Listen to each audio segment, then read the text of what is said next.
Hi friends, இன்னைக்கு நம்ம மணப்பெண் சமையல்ல மூட்டு வலி கை கால் வலிக்கு ஏத்த மாதிரி ஒரு ட்ரீட்மென்ட் பார்க்க போறோம். நான் டீப்பால எதுமே சொல்ல போறது இல்ல.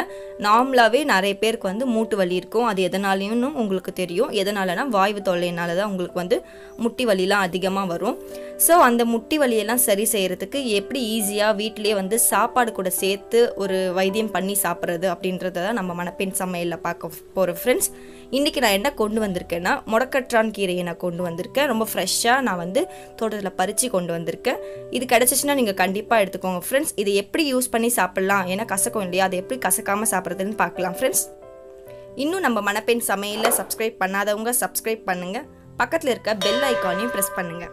फ्रेंड्स, mudakatran கீரை தான் மூட்டு வலிக்கலாம் வைத்தியம்னு உங்களுக்கு ஆல்ரெடி தெரியும். ஆனா அது கசக்கிறதுனால அது எப்படி நம்ம யூஸ் பண்ணி சாப்பிடுறது எனக்கு அது பிடிக்காதுன்னு நிறைய பேர் ஃபீல் பண்ணுவீங்க. அது கசப்பே இல்லாம எப்படி செய்யறது தான் நம்ம பார்க்க போறோம் फ्रेंड्स. நான் இப்போ ஒரு மிக்ஸி ஜார்ல ஒரு 1 hour ஊற வச்ச சிறுபருப்பு எடுத்துக்கிறேன்.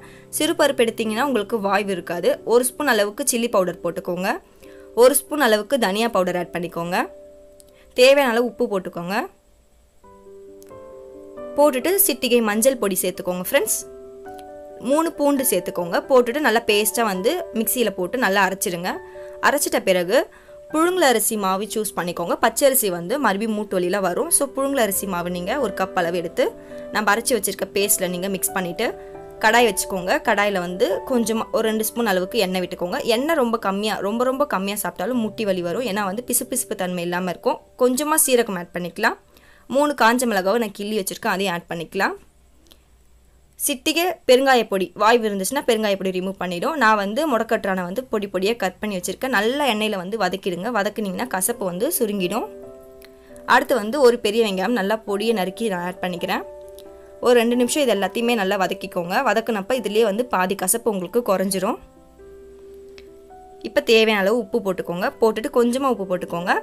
இப்போ நம்ம மாவு அரைச்சி வச்சிருக்க மாவுல மிக்ஸ் பண்ணிடலாம். தோசைக்கல் வச்சுக்கோங்க. தோசைக்கல்ல ரொம்ப சின்னதா நீங்க என்ன பண்றீங்கன்னா கியூட்டா சின்னதா வந்து ஒரு சின்ன தோசை மாதிரி ஊத்துங்க. பெருசா இருந்துச்சுன்னா உங்களுக்கு வந்து சாப்பிட வெறுப்பாயிடும். ரொம்ப சின்னதா ஊத்தி சாப்பிட்டீங்கன்னா ஒரு ஸ்நாக்ஸ் மாதிரி இருக்கும். ரொம்ப டேஸ்டியாவும் உங்களுக்கு இருக்கும். பெருசா இருந்துச்சுன்னா டக்குன்னு மூஞ்சால அடிச்ச மாதிரி ஆயிடும்.